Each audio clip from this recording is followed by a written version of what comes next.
ఈ హృదయంపై ధ్యానం చెయ్యడం, ఆ ధ్యానానుభూతి పొందడానికి ఒక మార్గం ఉంది. కొందరికి ఈ అనుభవం మొదట్లోనే కలుగుతుంది.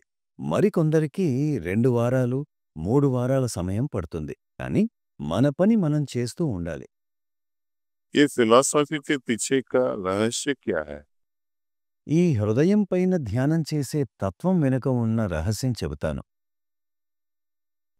महाभारत के समय जब ईश्वर ने మహాభారత యుద్ధ సమయంలో अर्जुन को दिखाया శ్రీకృష్ణ तो భగవానుని విశ్వరూపం సందర్శనం అనంతరం అర్జునుడు ఎంతో కృతజ్ఞతాభావంతో, ఓ ప్రభూ, నాకైతే మీ దర్శన భాగ్యం కలిగింది.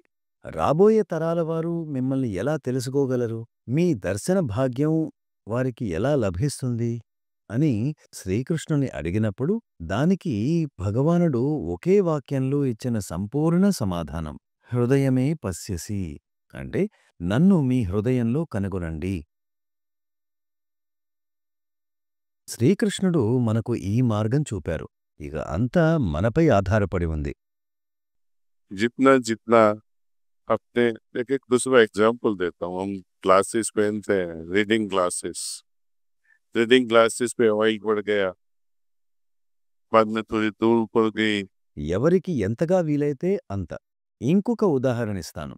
మన కళ్ళజోడు, దానిమీద నూనె కానీ కొంత దుమ్ము కానీ పడినప్పుడు ఆ కంటి అద్దాలతో మీరు చదవగలరా? చాలా కష్టం కదా. మీ కళ్ళద్దాలు ఎంత శుభ్రంగా ఉంటే అంత బాగా మీరు చూడగలరు.